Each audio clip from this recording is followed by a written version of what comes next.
So magandang araw kabola. So eto na, PBA draft fever na po kabola.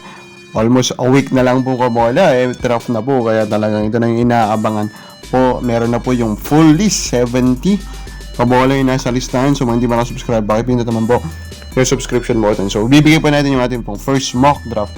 First round muna tayo sa mock na to. Then bibigyan natin yung final na complete po na 2 rounds kabola. Pero before that, bigay ko lang po yung top 3 shocking po na pangalan po na pinagpipilian natin ngayon. Number 3 ko sa listahan sa first, Dave Ildefonso kabola, diba? So, di natin na-expect na sasali na po si Dave, diba? Kasi parang kakapasok na pa lang sa International League. Last year, if I'm not mistaken, kabola, akala natin at minimum, 1 taon pa siya doon before niya i-consider po ito. Pero yun nga, papasok na po siya dito sa draft and I think he will be a very interesting option. He's not our, pwede siyang pang-guardia pero pwede rin pang-wingman kabola at 6'2". He has the size to play that position kabola, pero dapat i-improve niya po yung shooting niya. And of course, we saw kung ano po yung capacity niya kabola. Tingnan natin kung madadala niya po ito kabola dito nga po sa PBA. Number 2 sa listahan will be Ron J. Abarientos or RJ Abarientos kabola.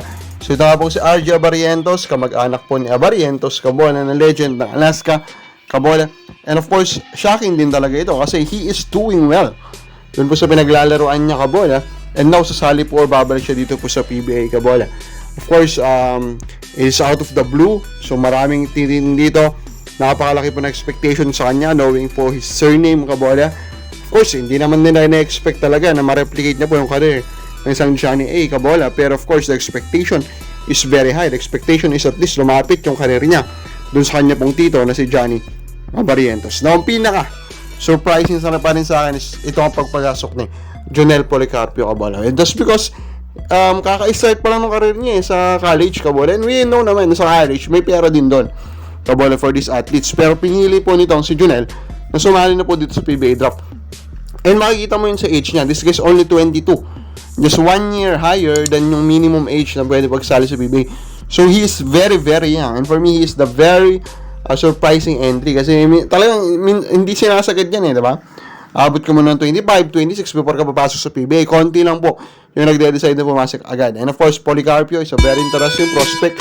6'5" ito kabola, very athletic, and he can do a lot of things kabola inside the court. And yun nga, because he is very young, we have a very very long time of developing him. Yun yung maganda dito sa pasok po. Ito si Jonel Policarpio kabola. And now kabola, of course, may mga rumors dyan. Ang pinaka-inaabangan ng rumors dyan is anong gagawin ng Converge kasi sumali yung Cedric Barefoot kabola.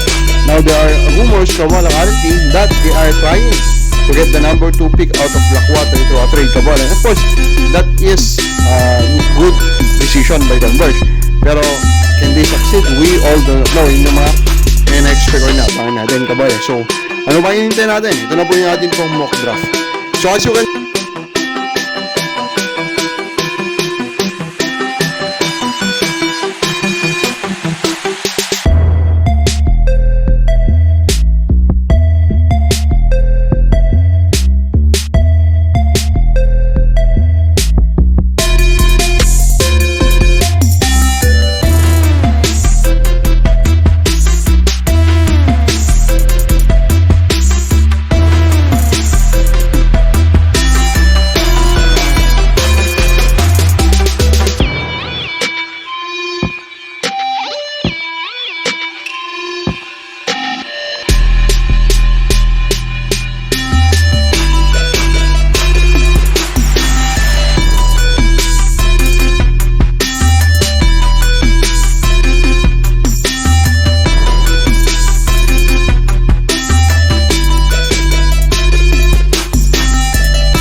I love this draft. It is not as big as the previous draft, but it is as loaded, Kabole. Kabakabol, sabihin mo. Okay ba itong draft na to? Kami lang po sa baba.